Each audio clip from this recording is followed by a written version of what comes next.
യേശുക്രിസ്തുവിൻ്റെ പരിശുദ്ധമായ നാമത്തിൽ എല്ലാ പ്രിയപ്പെട്ടവർക്കും മോർണിംഗ് ഡ്യൂവിലേക്ക് സ്വാഗതം.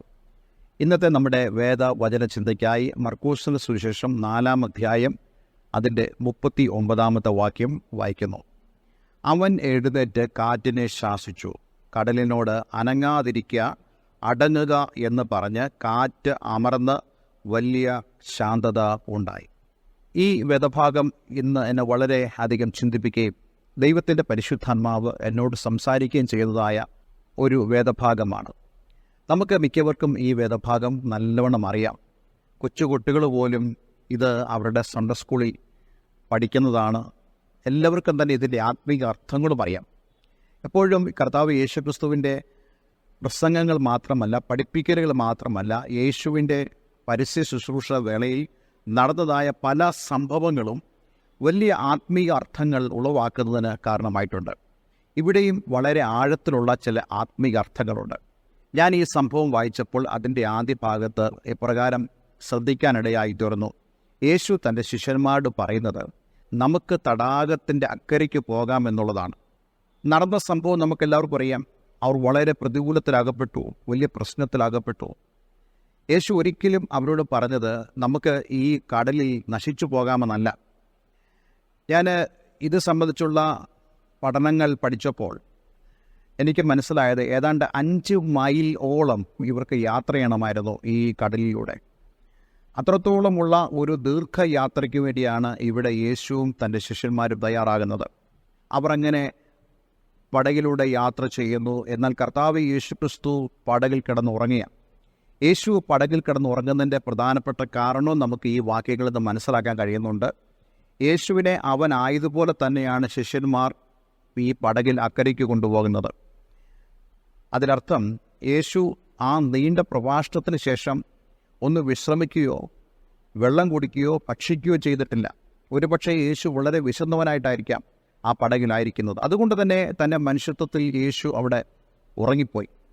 എന്നാൽ ഈ തടാകത്തിൻ്റെ ഏകദേശം നടുവിലേക്ക് കടന്നു വന്നപ്പോൾ അവർ പ്രതീക്ഷിക്കാത്ത ഒരു വലിയ പ്രതികൂലം അവർക്കുണ്ടായി.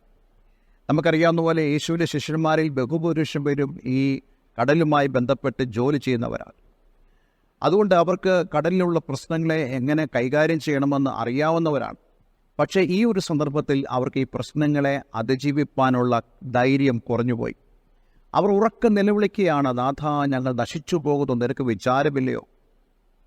വാസ്തവത്തിൽ ഈ ഒരു കാര്യം അവർ യേശുവിനോട് പറയുന്നത് യേശു അവരെ രക്ഷിക്കുമെന്നോ യേശു അവരെ സഹായിക്കുമെന്നുള്ള പ്രതീക്ഷ കൊണ്ടാണെന്ന് ഞാൻ കരുതുന്നില്ല. മറിച്ച് അവരെല്ലാവരും കുറേ നേരമായി കിടന്ന് പ്രാണവേദനയിലായി കഷ്ടപ്പെട്ട് ഈ പടകിനെ രക്ഷിക്കാൻ നോക്കുമ്പോൾ യേശു അവിടെ ഉറങ്ങുകയാണ്. ഒരു നിഷേധാത്മകമായ നിലയിൽ യേശു ഉറങ്ങുന്ന പോലെ അവർക്ക് ഫീൽ ചെയ്ത് കാണും. ആ ഒരു അർത്ഥത്തിലാണ് ഇവർ പറയുന്നത്, നിനക്ക് വിചാരമില്ലയോ? വിചാരമില്ലാത്ത ഒരു യേശു അല്ല നമ്മുടെ യേശു. മറിച്ച് കർത്താവ് യേശുക്രിസ്തു പിന്നീട് പറയുന്നുണ്ട്, നിങ്ങൾ എന്തിനു സംശയിച്ചു? നിങ്ങൾ സംശയിച്ചില്ലായിരുന്നെങ്കിൽ, നിങ്ങൾ ധൈര്യപ്പെട്ടിരുന്നെങ്കിൽ, നിങ്ങൾ വിശ്വാസത്തോടെ ഈ പ്രശ്നങ്ങളെ അതിജീവിച്ചിരുന്നെങ്കിൽ നിങ്ങൾക്ക് തന്നെ ഈ പ്രശ്നങ്ങളെ അതിജീവിപ്പാൻ കഴിഞ്ഞാനേ. നമ്മളോട് കർത്താവിന് പറയാനുള്ളത് ഇതാണ്. നമ്മുടെ ജീവിതത്തിൻ്റെ എന്ത് പ്രശ്നമാണെങ്കിലും നാം സംശയിക്കാതെ ധൈര്യത്തോടെ വിശ്വാസത്തോടെ നിലനിൽക്കുമെങ്കിൽ നാം ദൈവത്തിൻ്റെ പ്രവൃത്തി നമ്മുടെ ജീവിതത്തിൽ കാണാനിടയായിത്തീരും. യേശു എന്താണ് ചെയ്തത്? യേശു ആ പടകിൽ എഴുന്നേറ്റ് നിന്നു. ഒരാൾ പോലും ഇളകുന്ന പടകിൽ എഴുന്നേറ്റ് നിൽക്കത്തില്ല. ഒന്നിൽ കിടക്കുകയുള്ളൂ, അല്ലെങ്കിൽ ഇരിക്കുകയുള്ളൂ. പക്ഷേ യേശു എഴുന്നേറ്റ് നിന്നിട്ട് കാറ്റിനെയും കടലിനെയും ശാസിച്ചു. എന്നെ ചിന്തിപ്പിച്ച കാര്യം, യേശുക്രിസ്തു ഈ പ്രകൃതി ശക്തികളോട് സംസാരിക്കുകയാണ്. അതിന് അവന് അധികാരമുണ്ട്. അവൻ അധികാരമുള്ളവനാണ്. ഇന്ന് ഞാൻ നിങ്ങളോട് സംസാരിപ്പാൻ ആഗ്രഹിക്കുന്നു. നിങ്ങളുടെ ജീവിതത്തിലെ സകല പ്രശ്നങ്ങളിലും കർത്താവ് മതിയായവൻ, അവൻ അധികാരിയാണ്. വിശ്വസിക്കുന്നവർക്കായി ഞാൻ ദൈവത്തിന് സ്തോത്രം ചെയ്യുന്നു. യേശു ഈ കാറ്റിനെയും കടലിനെയും ശാസിച്ചു എന്ന് പറയുമ്പോൾ അതിൽ മറ്റൊരു ആത്മീകാർത്ഥമുണ്ട്. ഈ കാറ്റിനെയും കടലിനെയും യേശുവിനും തൻ്റെ ശിഷ്യന്മാർക്കും പ്രതികൂലമാക്കുന്ന ഒരു ദുർശക്തിയുണ്ട്, ഒരു പൈശാചിക ശക്തിയുണ്ട് ഇതിൻ്റെ പുറകിൽ. യേശു അവയാണ് ശാസിക്കുന്നത്. ഇന്ന് ഞാൻ നിങ്ങളോട് പറയട്ടെ, നമുക്കെതിരെ വരുന്നതായ പ്രതികൂലങ്ങളുടെ നടുവിൽ, ഈശാന മൂലൻ്റെ നടുവിൽ ഒരു അന്ധകാര ശക്തിയുണ്ട്, ഒരു സാത്താനിക ശക്തിയുണ്ട്. അതുകൊണ്ടാണ് നാം അവയെ ഭത്സിക്കേണ്ടത്. പത്രോസ് തന്റെ ലേഖനത്തിൽ പറയുന്നുണ്ട്, സാത്താനോട് എതിർത്ത് നിൽപ്പീൻ, എന്നാൽ അവൻ നിങ്ങളെ വിട്ട് ഓടിപ്പോകും. എല്ലാ കാര്യങ്ങളും സ്വാഭാവികമാണെന്ന് നമ്മൾ കരുതരുത്. മറിച്ച് ഓരോരോ വിഷയങ്ങളുടെ നടുവിലും നമ്മൾ ആ വിഷയത്തിൻ്റെ പുറകിൽ വ്യാപരിക്കുന്ന അന്ധകാര ശക്തികളെ നാം എതിർക്കാൻ കഴിഞ്ഞാൽ ദൈവത്തിൻ്റെ മഹത്വം നമ്മുടെ ജീവിതത്തിൽ വെളിപ്പെടുന്നത് കാണുവാനിടയായിത്തീരും. അതുകൊണ്ട് യേശു ഈ കാറ്റിനെയും കടലിനെയും ശാസിച്ചപ്പോൾ അവ അമർന്ന് വലിയൊരു ശാന്തത അവിടെ ഉണ്ടായി. വലിയൊരു ശാന്തത. നമ്മുടെ ജീവിതത്തിലും ഇത് ആവശ്യമാണ്, വലിയൊരു ശാന്തത. ഇന്നെന്നെ കേൾക്കുന്ന പ്രിയമുള്ളവരെ, നിങ്ങളുടെ ജീവിതത്തിലും വലിയൊരു ശാന്തതയ്ക്ക് ആഗ്രഹമുണ്ടോ? അതെ, ഇന്ന് നിങ്ങൾ വിശ്വാസത്തോടെ ദൈവസ്ഥനിലായിരുന്നാൽ, എൻ്റെ ദൈവത്താൽ ഞാൻ ഈ വിഷയങ്ങളെ അതിജീവിക്കുമെന്നുള്ള പ്രതീക്ഷയോടുകൂടെ നിങ്ങൾ കാത്തിരുന്നാൽ, നിങ്ങൾ കർത്താവ് യേശുക്രിസ്തുവിൽ പൂർണ്ണമായും വിശ്വസിച്ചാൽ നിങ്ങൾക്ക് ആ ശാന്തത അനുഭവിക്കുവാൻ സാധിക്കും.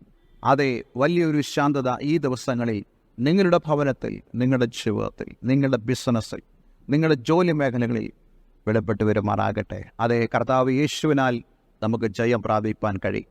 നിന്നാൽ ഞാൻ പടക്കൂട്ടം നേരെ പാഞ്ഞു വരും, എൻ്റെ ദൈവത്താൽ ഞാൻ മതിൽ ചാടി കടക്കും.